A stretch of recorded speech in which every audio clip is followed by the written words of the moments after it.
Good morning all my dear students and friends. जय हिंद। Welcome to the mission matric. आज हम लोग शुरू करते हैं ऊर्जा के स्रोत आगे देखेंगे। पिछले क्लास में कुछ हम लोगों ने सीखा था। आज जो है वहीं से आगे बढ़ेंगे और नए नए चीजों को सीखेंगे। ठीक है, थैंक यू वेरी मच। चलिए शुरू करते हैं।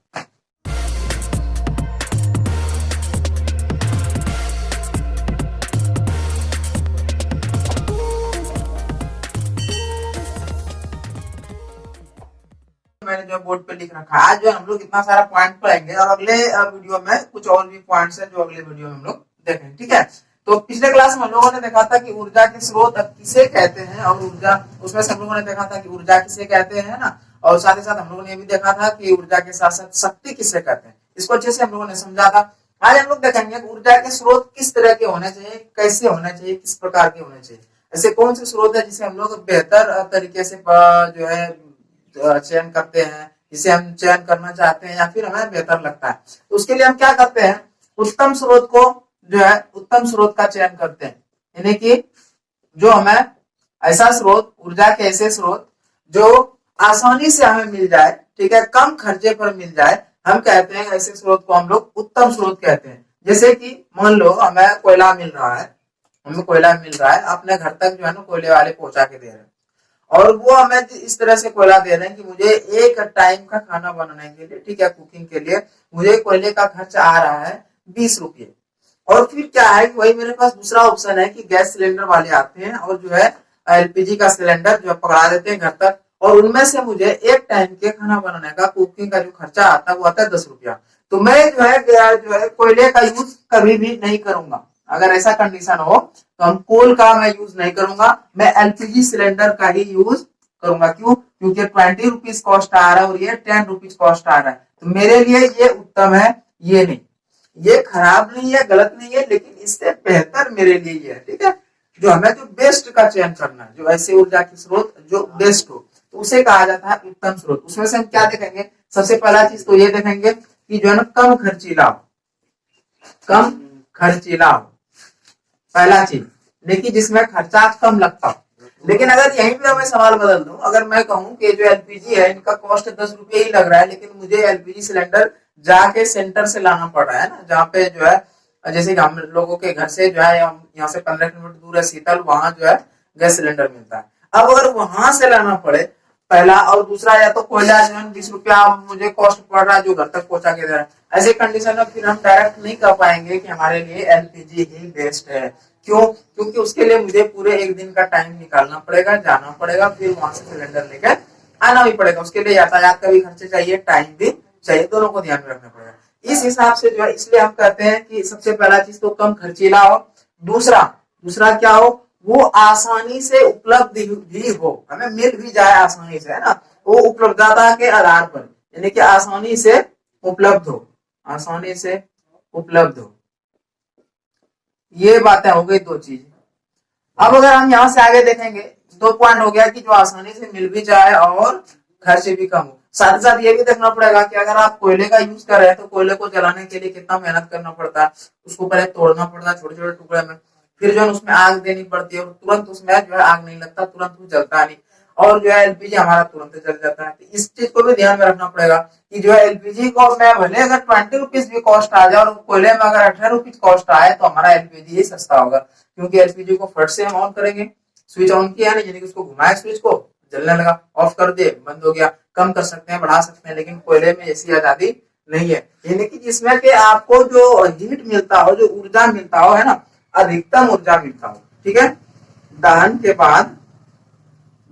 बाद अधिकतम ऊर्जा मिले, अधिकतम ऊर्जा मिले।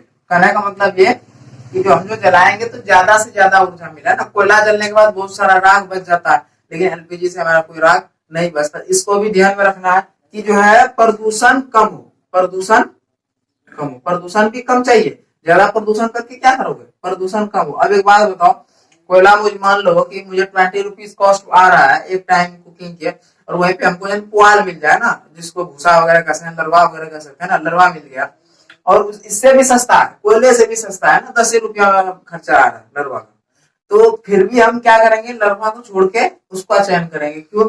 अगर मान लो आपको रोटी पकाना हो तो ऐसे कंडीशन में आपको जो है आटे को जो है क्या करना है, रोटी भी बनाना आटे से, प्लस में उसे तवे पे रखना है, वहां से उतारना है। और लरवे का क्या है, उसको डालोगे बुझ जाएगा, जलेगा बुझ जाएगा, उसको डालते रहना पड़ता है। आपको एक आदमी और चाहिए जो कि जो है ना क्या करे, चूल्हे में लगाए उसके लरवा को जलाने के लिए, जो उसको अंदर की तरफ डालता रहे। तो दो आदमी की आवश्यकता है। अब यहाँ क्या हुआ, आप अकेले आप काम नहीं कर सकते, तो अब जो है ना आपको जरूरत पड़ेगी किसी एक और इंसान की। ऐसे कंडीशन में आप नहीं चाहेंगे कि जो है हमें कोई दूसरा इंसान मदद करने के लिए आए, क्योंकि इंसान आपको मिलेगा तब तो। इस हिसाब से आप देखोगे तो फिर कोयला सस्ता अलग हो। ये भी देखना पड़ता है कि प्रदूषण कम हो, यानी कि राख कम बचे, जलने के बाद ऊष्मा अधिक हो, जलने के बाद जो है दहन के बाद अधिकतम ऊर्जा दे या अधिकतम ऊष्मा दे। ठीक है, बात समझे, ऊष्मा मतलब हीट, अधिकतम ऊष्मा दे। ये सब चीजों को ध्यान में रखना पड़ता है। तो हम कह सकते हैं कि इस तरह से उत्तम स्रोत क्या है, जो कम खर्चीला हो, है ना। और इसी में अगर आपको पूछा जाए कि ऊर्जा जो है ना, उत्तम ऊर्जा किसे कहते हैं, आइडियल एनर्जी किसे कह सकते हैं ना, यानी कि वो जो आपको ऊर्जा मिले एकदम आइडियल हो, कहने का मतलब ये कि जैसे कि हमने एलपीजी का बात किया, ठीक है। ऊर्जा की अगर बात किया जाए, ठीक है, एक तो स्रोत की बात हो गया। अब अगर ऊर्जा की बात करें, उत्तम ऊर्जा कौन से है, तो उसमें से आपको इन सब पॉइंट को ध्यान में रखना पड़ेगा। ठीक है, कि जो ऊर्जा भी ऐसा हो जो कि आसानी से मिल जाए, कम खर्च हो, ठीक है, और जलने के बाद ऊष्मा अधिक दे। बस समझ में आ रही है ना। तो सबसे पहले इनमें से मैंने पिछले क्लास में बताया था कि ऊर्जा के स्रोत को हम दो भागों में बांट सकते हैं, नवीकरणीय और अनवीकरणीय। नवीकरणीय मतलब जो खत्म नहीं होगा, है ना, जिसे आप रिसाइकल कर सकते हैं, दोबारा यूज कर सकते हैं, या खत्म होने वाला ना हो। और अनवीकरणीय मतलब एक बार यूज होने के बाद वो खत्म हो जाएगा, दोबारा जो है ना वो बनेगा, कितने वर्षों के बाद बनेगा यानी कहा नहीं जा सकता। ठीक है, चलो ठीक है। इसमें था ये, और साथ ही साथ ये भी कह सकते हैं पारंपरिक स्रोत या गैर पारंपरिक स्रोत। तो जो पहले से हम यूज करते आए हैं जिस स्रोत को, उसको कहते हैं पारंपरिक स्रोत, जैसे कि जीवाश्म ईंधन। ठीक है, ये हमारा पारंपरिक स्रोत। कैसे भी, तो हम जीवाश्म ईंधन में क्या क्या आता है, कोयला, है ना, इसी में है, और भी चीजें है, पेट्रोलियम। ठीक है, इसी ये जैसे कि पेट्रोल, ये हमारा जीवाश्म ईंधन में ही आता है। या फिर मिट्टी का तेल होता है, मिट्टी का तेल, किरासन तेल जिसको होते हैं, वो भी उसी से आता है। तो इस तरह की चीज जो है, जो हम पहले से यूज करते आ रहे हैं, उसको कहते हैं पारंपरिक स्रोत। ठीक है, जो कि आप यूज करते आ रहे हैं, जिस ऊर्जा के स्रोत को, उसे कहते हैं पारंपरिक स्रोत। तो ये है हमारा पारंपरिक स्रोत, कोयला या फिर पेट्रोल या फिर और भी चीजें इसी तरह की जो जमीन के नीचे से निकाली जाती है। और ये इसको मुख्य रूप से कहते हैं पेट्रोलियम। क्या कहते हैं, मुख्य रूप से पेट्रोलियम। ठीक है, ये जो हमारे देश में जो पेट्रोल है वो दूसरे देशों से आता है, हमारे अपने देश में भी है पेट्रोल, कहीं कहीं से निकलता है, लेकिन इतनी कम मात्रा में निकलती है कि जो है पूरे देश में इसकी आपूर्ति नहीं की जा सकती। ठीक है, देश में जितना पेट्रोल की जरूरत है उस हिसाब से बहुत ही कम मात्रा में निकलती है, इसलिए हमें अधिकतम जो है पेट्रोल दूसरे देशों से खरीदना पड़ता है। और जो कोयले की बात, कोयला हमें दूसरे देशों से खरीदना नहीं पड़ता, अपने देश में इतना सारा कोयला है कि उसका यूज हम करते हैं। अब है कि कोयला का क्या क्या यूज करते हैं आपको पता होगा, या फिर उससे पहले चलो हम जान लेते हैं जीवाश्म ईंधन बने कैसे। साइंटिस्ट का ऐसा मानना है कि हजारों करोड़ों वर्ष पहले, ठीक है, हजारों करोड़ों वर्ष पहले मिट्टी के ऊपर जो रहने वाले जीव जंतु है ना, पेड़ पौधे, वो क्या हुए, किसी कारणवश मिट्टी के नीचे दब गए। की वजह से क्या हुआ, मिट्टी के नीचे वो दबे रह गए, है ना। अब जब मिट्टी के नीचे दबे रह गए तो मिट्टी के नीचे तो गर्मी बहुत ज्यादा है, तो टेम्परेचर बढ़ गया, पहली बार। दूसरी बार टेम्परेचर बढ़ने के बाद ऊपर से प्रेशर तो मिट्टी का आ गया ना, मिट्टी के नीचे वो दबा हुआ, तो मिट्टी का तो वजन भी है। अब देखोगे ठंडे दिनों में आ रहे ठंडी, एक आपने एक चादर ढक लिया तो थोड़ा थोड़ा गर्मी लगने लगी, एक और कई चादर अपने ऊपर आप ढक लोगे तो वो ज्यादा गर्मी लगने लगेगा। और गर्मी लगने के साथ साथ आपको लगेगा जल्दी से इसको हम उठा के फेंके, है ना, वो गर्मी अलग लगेगा। और गर्मियों के दिनों में जो लगता है गर्मी अलग है। तो एक प्रेशर होता है, ठीक है, एक टेम्परेचर होता है। तो मिट्टी के नीचे जाने के बाद टेम्परेचर तो बढ़ गया, ठीक है, लेकिन मिट्टी का वजन जो पड़ा सिस्टम पर, तो इसकी वजह से जो प्रेशर भी बढ़ गया।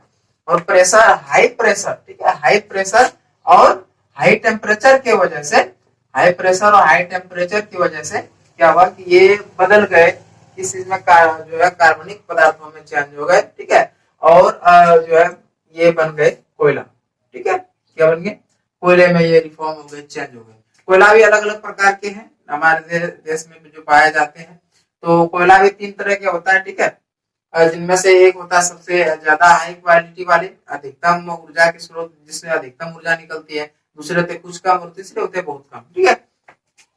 उसी से में होता है बिटुमिन, एंथ्रासाइट, ठीक है, ये कोयलों के नाम है। चलिए आगे देखते हैं। उसके बाद अब पेट्रोल का क्या है, तो पेट्रोल का ऐसा बताया जाता है कि जो है अब ये जो घटना हुई तो केवल मिट्टी पर ही नहीं हुई, समंदर में रहने वाले भी जीव जंतु वो भी किसी कारणवश जो है ना समंदर के अंदर ही, ठीक है, वो भी जो है चले गए जमीन के अंदर। जब वो मिट्टी के नीचे चले गए तो क्या हुआ, वो तो तरल पदार्थों में थे, समंदर में रहने वाले तो तरल पदार्थों में रहते हैं, यानी कि पानी में रहते हैं। तो पानी में रहने की वजह से, ठीक है, क्या हुआ कि वो पेट्रोल में चेंज हो गए, है ना। हालांकि ये पूरा पेट्रोल में चेंज नहीं हुआ, पेट्रोलियम में चेंज हुआ, ठीक है। तो उसको जब निकाला जाता है तो उसको फिर रिफॉर्म किया जाता है, प्यूरिफाई किया जाता है, ठीक है, ऐसे पेट्रोल निकाला जाता है, ठीक है, बस समझ आ रही है। यानी कि मिट्टी के नीचे से डायरेक्ट पेट्रोल नहीं निकाला जाता। ये इसको कहते हैं मुख्य रूप से जीवाश्म ईंधन। उसके बाद है दूसरा जो हमारा पॉइंट है वो है बायो। गोबर गैस का तो नाम सुने, है ना। गोबर गैस बनाया जाता है गाँव में, जहाँ बिजली की आपूर्ति पहले नहीं थी, इलेक्ट्रिसिटी की, तो वहाँ गाँव में ही जो है टेक्नोलॉजी डेवलप किया गया। और जो है जैविक खाद्य की मदद से, है ना, जैविक चीजों की मदद से, यानी कि जो मृत अवशेष है जैविक जीवों के, अवशेष नहीं कहा जाए, डेड बॉडी कहा जाए, ठीक है, जो डेड बॉडी है, तो इसके मदद से जो है ना जो भी मृत हो गए, जो भी मृत मतलब क्या कहें, पौधे के भी कह सकते हैं और इंसानों को भी कह सकते हैं, जानवर भी, जो भी हो, तो जब मृत हो गए तो उनके बाद क्या क्या इसको एक थोड़ी सी आइडिया लगा के क्या क्या इसको ऊर्जा के स्रोत में चेंज कर दिया गया, जिससे कहा जाता है गोबर गैस या फिर बायोगैस भी कहते हैं, ठीक है। उसके लिए क्या है कि एक टैंकी बनाई जाती है बढ़िया सी, ठीक है, टैंकी बनाई जाती है जिसमें कि लिक्विड फॉर्म में, यानी कि उसको एक तरह से गारा कहा जा सकता है, गारा की तरह बना के और अवशेषों को उसमें डाल दिया जाता है और उसको इस तरह से ढक दिया जाता है कि उसके अंदर छोटे छोटे जो सूक्ष्म जीव होते हैं वो उसमें क्रिया करते हैं और उसके गैस, मीथेन गैस या फिर और दूसरी गैसें उससे बाहर निकलती है। उस गैस का जो है दूसरे के पाइप के जरिए ले जाया जाता है और फिर उस गैस का यूज करके जो है ऊर्जा प्राप्त की जाती है। ये जो गोबर गैस है उसी तरह से जो है जैव मात्रा भी है, बायोमास जिसको कहते हैं। इसमें से क्या होता है, जैसे कि हमारे गांव में बहुत से घर से क्या होता है, हमेशा कुछ ना कुछ कूड़े कचरे निकलते रहते हैं घर से, है ना। तो आप क्या करते हैं, उसे खेतों में फेंक देते हैं, तो वो खेतों के लिए क्या खाद बन जाते हैं, ठीक है ना, खेतों के लिए वो खाद बन जाता है। उसी तरह से है कि जो है जो भी छिलके या फिर जो है पुआल वगैरह जो सड़ गए हैं ना, खराब हो गए हैं, तो उससे जो है ना जो एनर्जी ली जाती है, उसके उससे जो एनर्जी निकाली जाती है, ठीक है, उससे प्राप्त एनर्जी को कहते हैं बायोमास, ठीक है, क्या कहते हैं, बायोमास या फिर कहते हैं जैव मात्रा। क्लियर है। और ठीक है, उसके बाद दूसरा पॉइंट है यहाँ से विद्युत संयंत्र। बिजली बनती है कई अलग अलग जो है रास्तों से बिजली बन सकती है, कई जो है तरीकों से बिजली बन सकती है, इलेक्ट्रिसिटी। सबसे पहले हम लोग पढ़ेंगे तापीय, ठीक है, यानी कि गर्मी से कैसे बनता है, और उसके बाद हम लोग पढ़ेंगे जल से कैसे बनता है। सबसे पहला चीज हम लोग पढ़ते हैं, ठीक है, कि गर्मी से कैसे बनता है। चलो इसको कहते हैं तापीय विद्युत संयंत्र, तापीय विद्युत संयंत्र, ठीक है। क्या है तापीय विद्युत संयंत्र, हम हमारे लोकल में है एनटीपीसी, जान रहे हैं, एनटीपीसी कालगांव में है, एनटीपीसी है ना, नेशनल थर्मल पावर कॉर्पोरेशन कालगांव, कालगांव में एनटीपीसी। वहां क्या होता है, बिजली बनती है। कैसे बनती है बिजली, तो कोयले को गर्म किया जाता है। कोयला कहाँ से आता है, तो हमारा ललमटिया है लोकल में, ठीक है, ज्यादा दूर नहीं है। ललमटिया से जो है ना, ललमटिया में कोयला खदान है, वहां से जो है ना कोयले के खानों से कोयला को निकाला जाता है, ट्रेन में फ्लोट किया जाता है और फिर ट्रेन चला जाता है एनटीपीसी। एनटीपीसी में जो है ना कोयला अनलोड कर दिया जाता है। एनटीपीसी में क्या होता है कि कोयले को जलाया जाता है और कोयला जब जलता है तो जलने के बाद भाप भाप निकलता है। भाप कहाँ से निकलेगा, कोयला जलेगा तो आग निकलेगा ना। कोयला जलाने के बाद पानी को गर्म किया जाता है, ठीक है, जब पानी गर्म होगा तब भाप निकलेगा, ठीक है, क्योंकि पानी तो वेपर बनेगा। उसी वेपर की मदद से जो है क्या क्या कोल को क्या क्या जलाया गया। जब कोयला जलेगा तो फिर ये है आपका वाटर क्या होगा, हीट होगा, है ना। जब वाटर हीट होगा तो यहाँ से क्या होगा, वेपर निकलेगा ऊपर की तरफ। और जब वेपर यानी कि भाप जब ऊपर की तरफ निकलेगा, इसको क्या कहा जाता है कि भाप के आगे में यहाँ पे पंखे लगा दिए जाते हैं। पंखे मतलब क्या, टरबाइन लगा दिया जाता है, ठीक है, और टरबाइन को ये घुमाता है। जो वेपर यहाँ से निकलता है पानी गर्म होने के बाद भाप बन जाता है और भाप जो ऊपर की तरफ निकलता है, तो भाप के कॉन्टेक्ट में टरबाइन को लगा दिया जाता है और वो टरबाइन के पंखे घूमते हैं। जब टरबाइन के पंखे घूमते हैं, ठीक है, तो फिर जो है टरबाइन के पंखे घूमते हैं और उसको जो है ना जोड़ दिया जाता है डैनवो के साथ, है ना, और फिर उससे क्या होता है, बिजली बनती है। आप सीधा सा ये समझिए कि इस तरह से जनरेटर होता है, जनरेटर में आप देखेंगे, आप जनरेटर के चक्के को घूमते हुए ना, जनरेटर का चक्का घूमता है, उसी से एक छोटा सा बॉक्स जुड़ा हुआ रहता है और उसमें एक वायर लगा रहता है, 2 वायर, उन्हीं दोनों वायर से करंट आती है। वही समझ लीजिए, उसी तरह से चक्के हर तरीके में जहां भी जो है विद्युत संयंत्र लगा होगा, हर जगह उस तरह से एक चक्का घूम रहा है और उसे कहते हैं हम लोग टरबाइन। ठीक है, तो यहाँ क्या हुआ, इसको कहते हैं तापीय विद्युत संयंत्र, मतलब कि कोयले को जलाया, हीट निकला, हीट से तो फिर जो है एल्यूमिनियम, और फिर जो है ना इसको पावर स्टेशन में डाल दिया जाता है और फिर यहाँ से सप्लाई कर दिया जाता है। ठीक है, उसके बाद दूसरा है, इसी में है तापी क्या कहते हैं संयंत्र में, दूसरा है जल विद्युत संयंत्र। भाई जल विद्युत संयंत्र क्या है, तो जल विद्युत संयंत्र में हम लोग देखेंगे कि जल के द्वारा कैसे जो है बिजली बनाई जाती है। ठीक है, तो इसके लिए आपको ध्यान में लाना पड़ेगा डैम को। डैम समझ रहे हैं, डैम होता है, कई जगहों पर डैम बनाए गए हैं, है ना। ऐसा मान लो कि ये जो है ये नदी है, ठीक है, और यहाँ पे क्या हुआ, बांध बना दिया बीच में, ये नदी दोनों किनारे बांध बने हुए हैं, यहाँ भी एक बांध की तरह जो क्या क्या ब्लॉक कर दिया। तो हम दूसरे तरीके से दिखाते हैं। ठीक है, ये जो है क्या होगा, पूरा पानी भर जाएगा यहाँ से आता। इस बांध को ऊपर की तरफ दिखाते हैं, मान लो कि ये आपका बांध है ना, ये आपका बांध है, यहाँ तक पूरा पानी भरा हुआ है और बांध पूरा यहाँ तक बंद है। ठीक है, बंद है, यहाँ तक पानी भरा हुआ है। अब जब बांध के दूसरे साइड में पानी भरा होगा तो पानी का तो प्रेशर बहुत ज्यादा होगा उसके दीवारों पर। इस नदी में बीच में जो आपने दीवार लगाया, जो बांध की तरफ बना दिया, रोक दिया पानी को इधर से दूसरे साइड नहीं जाए, तो इस पर दीवारों पर तो बहुत ज्यादा पानी का जो है प्रेशर रहता है। ठीक है, इसके वजह से क्या होता है कि इस पर बहुत ज्यादा प्रेशर आ जाता है और इस प्रेशर में पर क्या क्या किया जाता है कि छोटा सा यहाँ नीचे एक पाइप लगा दिया जाता है। ठीक है, और इसे पानी को बाहर निकाला जाता है। अब जब यहाँ पाइप से पानी निकलेगा तो आप समझ सकते हैं कि इतना जो है पानी जमा है, तो सारे पानी के जितने भी कण है तो वो तो प्रेशर लगा रहे हैं ना, दबाव डाल रहे हैं, तो इसके ऊपर यहाँ पाइप से जो पानी निकलेगा उसके ऊपर बहुत ज्यादा दबाव आएगा और इसकी वजह से बहुत तेजी से यहाँ से पानी निकलेगा। और ये मान लो कि पाइप है, यहाँ पे जो है पाइप से पानी को खोल दिया गया और इसी जगह टरबाइन के पंखे को लगा दिया गया। हालांकि इस तरह पंखा नहीं रहता, मैं इसे केवल सर्कल में दिखा सकता हूँ। यहाँ से जो पानी आएगा वो बहुत तेजी में आएगा, जब ये बहुत तेजी में आएगा तो जो है टरबाइन के पंखों को बहुत तेज घुमाएगा। ठीक है, और ये टरबाइन के पंखे फिर जुड़े रहते हैं उसी तरह से जैसा मैंने अभी आपको बताया। ठीक है, वो दूसरी तरफ डैमो से जुड़े हुए हैं और वो क्या करते हैं, मैकेनिकल एनर्जी को इस तरह से जो है, ये पहले तो सबसे पहले यहाँ पानी स्थिर था, इसके पास स्थिर एनर्जी थी। ठीक है, जिसको कहते हैं पोटेंशियल एनर्जी कह सकते हैं। और जब ये पानी यहाँ से यहाँ तक चला तो गतिज ऊर्जा आ गया इसमें। ठीक है, गतिज ऊर्जा आने के बाद फिर इस गतिज ऊर्जा को क्या क्या यहाँ पे चेंज कर लिया गया, किसमें, इलेक्ट्रिसिटी में। ये इलेक्ट्रिसिटी में चेंज हो जाता है और फिर यहाँ से आगे पावर स्टेशन में भेज के वहां से आगे सप्लाई कर दिया जाता है। इसमें लेकिन कुछ दिक्कतें हैं, सब में दिक्कतें हैं, इसमें भी कुछ दिक्कतें हैं। पहले वाले में दिक्कत ये थी कि कोयले का जो आपूर्ति होना चाहिए, पानी भी जो है सुलभ हो, आसानी से मिल जाए। इसमें दिक्कत यह है कि डैम बनने पर कुछ खतरे होते हैं।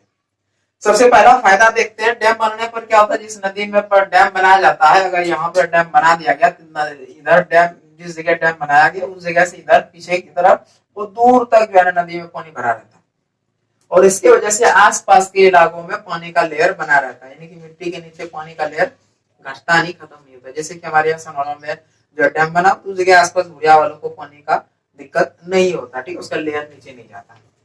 लेकिन एक दिक्कत ये भी होता है कि जो है ना उसी तरह का पानी लगता है पीने में जिस तरह का नदी का पानी, एक नुकसान ये फायदे होते हैं। ठीक है, तो और दूसरा फायदा ये भी है कि जब यहाँ पानी जमा है तो अच्छे से जो मत्स्य पालन भी हो जाता है, मछली पालन भी होता है और जो है लोगों को वहां से सस्ते में मछलियां भी मिल जाती है ना। दूसरी चीज यहाँ एक नुकसान ये होता है, उसके बाद नुकसान क्या है, इसकी घाटे ये है कि इसके टूटने का खतरा हमेशा रहता है। बांध के या तो इस जगह डैम के दीवार के टूटने का भी खतरा रहता है और ये जो बांध है नदी का, इसके भी टूटने का खतरा रहता है। अगर इन तीनों में कोई भी टूट जाता है, कोई भी चीज टूट जाता है, तो इस बात की संभावना रहती है कि इसके आसपास जो गांव है कई किलोमीटर तक गांव बह जाएंगे, एक भी चीज नहीं बचेगा, पूरा का पूरा गांव बह जाएगा। इस बात का हमेशा खतरा बना रहता है। पहला चीज, अगर या तो डैम अगर यहाँ से टूटा तो क्या होगा, इधर वाले को खतरा कम होगा, लेकिन इस जगह से इधर क्या होगा, नदियों में पूरा जो है पानी भर के आएगा और आगे का बांध टूट जाएगा और फिर दोनों साइड गांव वाले बह जाएंगे। और अगर यहाँ से नहीं टूट के अगर बांध ही टूट जाता है, अगर इस किनारे का बांध टूटता है तो इधर पूरा गांव साफ, इधर वाला बांध टूटता है तो इधर के सारे गांव साफ हो जाएंगे। ये खतरा इसमें हमेशा बना रहता है और इसलिए जो है इसकी मरम्मत की आवश्यकता होती है कुछ ही सालों में। ठीक है, एक निश्चित अवधि होती है, उस अवधि में जो है ना बांधों की मरम्मत की भी आवश्यकता होती है, वरना इस बात का खतरा हमेशा बना रहता है कि कभी भी बगल गांव वाले खत्म हो सकते हैं, साफ हो सकते हैं, बाढ़ आ सकती है गांव में। पहली चीज ये, दूसरी है कि जब मौसम रहता है वर्षा का, उस समय क्या करते हैं, ये पानी को स्टोर करते हैं, पानी को स्टोर करते हैं ताकि पूरा एक साल यहाँ डैम में पानी भरा हुआ रहे, पानी को स्टोर करते हैं। इस टाइम में एक तो बरसात के सीजन में क्या होता है कि हर जगह पानी पानी रहता है, क्योंकि बरसात तो हर जगह होती है। ऐसी कंडीशन में मिट्टी के नीचे भी पानी जाने का चांस नहीं होता। ठीक है, मिट्टी के नीचे का लेयर तो बना ही रहता है। और जब उस टाइम ये पानी स्टोर करते हैं तो कभी कभी ऐसा होता है, जैसा कि 99 में हुआ था। ठीक है, 99 में मैंने सुना है, देखा तो नहीं है, 1999 में जो बाढ़ आया था ऐसा हुआ था कि जो है पानी इसको स्टोर करना है, यहाँ तक इनके जो है दीवार है, डैम का जो दीवार है यहाँ तक, और यहाँ तक इन्होंने पानी को स्टोर कर लिया। अब इनको आगे पानी की आवश्यकता नहीं है, अब आगे पानी आएगा तो ये बाहर की तरफ इसको जाने दे देंगे। बात को समझिएगा, ताकि जो है ना पूरा साल खत्म होते होते पानी घटते घटते कम से कम यहाँ तक पानी बच जाएगा, जिससे कि पानी का प्रेशर बना रहेगा। अगर बहुत कम पानी बचेगा तो पानी का प्रेशर नहीं बनेगा और फिर बाद में तो स्टोर कर नहीं सकते।